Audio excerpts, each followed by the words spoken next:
Ayan at ano na mga kabayan dito, marami ng mga pilote na naitayo dito mga kabayan. Ayan po inyo nakikita dito sa may Arroceros area.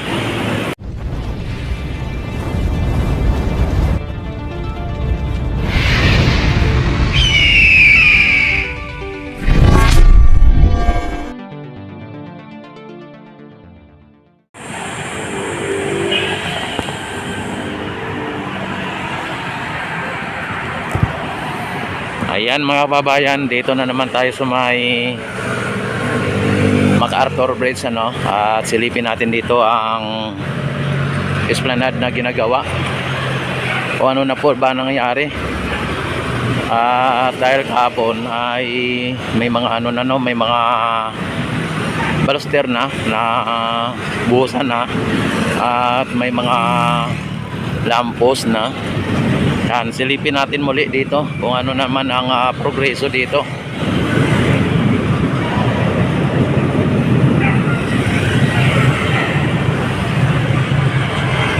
Ayan, at dito bumungad sa ating harapan ang bomb crane ano mga bayan.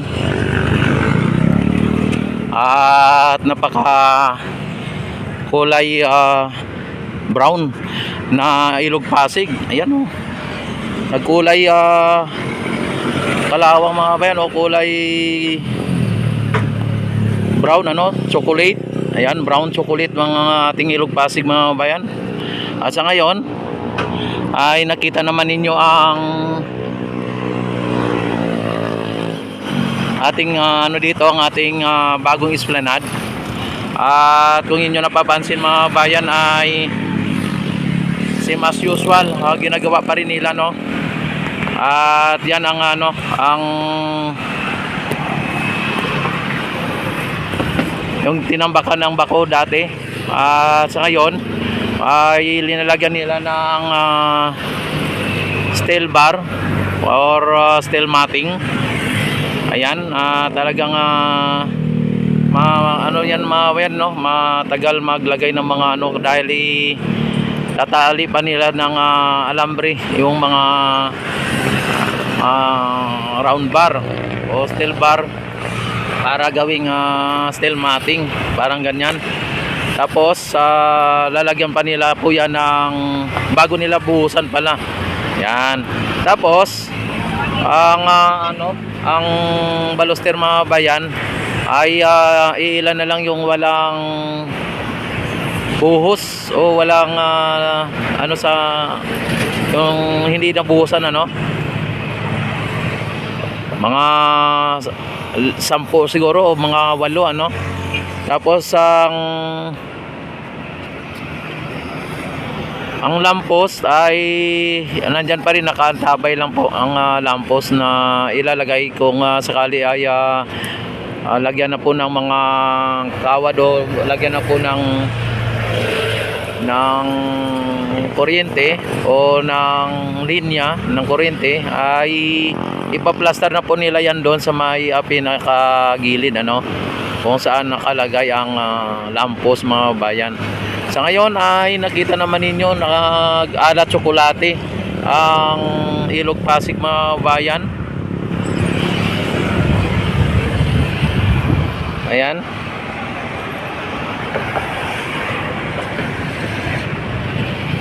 At dito naman sa kabila ay may mga gumagawa din doon. Ayan, mamaya isilipin natin mamaya doon. At dito ay puspusang ginagawa na po nila ang pagbubuhos dyan. Siguro baka mamayang hapon o mayang gabi ay mabuhusan na yan at magugulat na tayo bukas o kinabukasan ay nakabuhos na po yan. Hindi natin alam kung lalagyan din po nila ng plant box yan ng mga bayan ano. Pero dito sa ano na to, sa side na to na ginagawa nila o linalagyan nila ng steel bar ay ilira ng plant box dyan mga bayan. Yan o.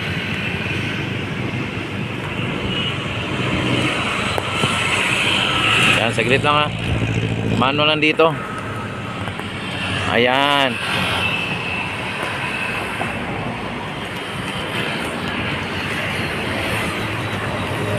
Yan, panatilihing naka-subscribe sa aking YouTube channel mga bayan para lagi kayong updated dito, no? At i-click ninyo ang notification bell at i-all nyo na. Yan ang para ma-notify agad kayo tuwing ako ay mag-live, mag-upload ng mga videos o mag-update dito sa may bagong Esplanade.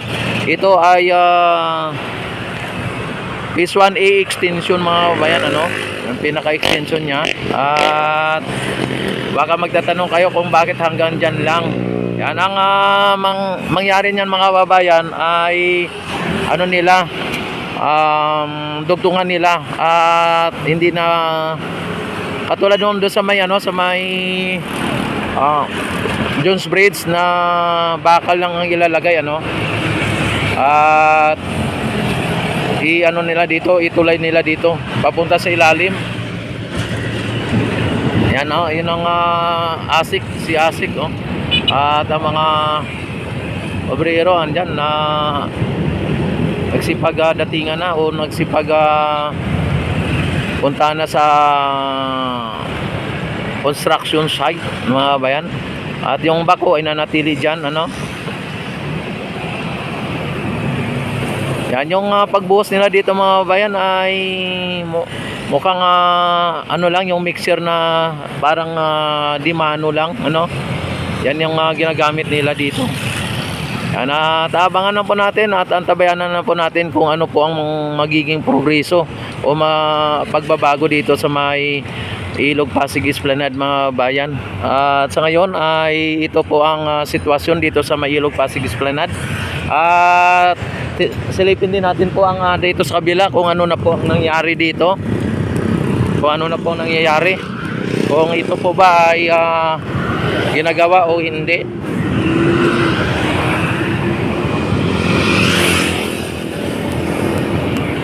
Ayan, sa ngayon mga kabayan dito sa may kabila, ayan grabe ang Ilog Pasig natin mga kabayan. Hindi naman siya high tide, hindi naman siya low tide. At dito wala na pong pilote tayo nakikita dito mga kabayan, kundi steel top na lang. Ayan yung formas pala ng steel top ano ba ang tawag dyan? Yan ayun na lang po bahala kung anong tawag dyan, kasi yan po ang formas pagka linagyan ng yung pinaka dulo na yan ng pilote. Ayan po ang pilote mga bayan ay na nila, pinuputol na nila. Yan, tinatayo nila yan dyan, tapos pag puputulin, ayan yan, parang puputulin na siya. Pagka naiputol na yan ay na po yan, ay ilalagay na po yung itong formas na to na sinasabi ko. Ito saglit lang ha. Pagka naputol na po yan ay ilalagay na po nila tong ito. Yan.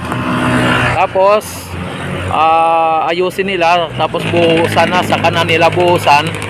Tapos lalagyan na nila ng bakal sa gitna. I-atas nila diyan sa may bakal ng pilote. Tapos nila, i-welding nila. Tapos doon nila ipapatong ang steel beam. Yan, yung I-beam doon nila ipapatong para sa ganon maging matibay Tapos sa kanila ilagay o lagyan ng steel deck. Tapos lagyan nila ng steel bar o steel matting para sa ganon ay malagyan na ng steel bar at saka nila buhusan yan, inano nila mga bayan minamaso nila yan ipapakita ko sa inyo.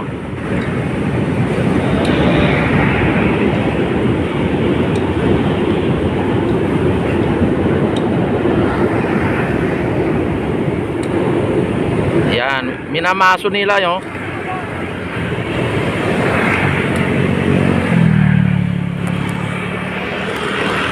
Galaw lang kasi hindi tayo nakano ang layo nila eh. Yan, minamaso nila yan mga babayan, eh pinuputol nila ang piluti. Tapos lalagyan nila ng hurmas na katulad nito. Ayan, at maraming salamat sa mga nanonood at sa mga supporter, sa mga subscriber ni Rex TV Adventure, at sa mga hindi pa nakapag-subscribe.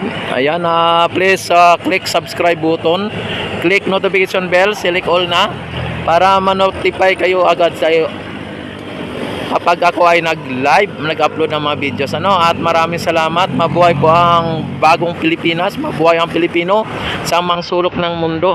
Mabuhay po tayong lahat hanggat gusto natin.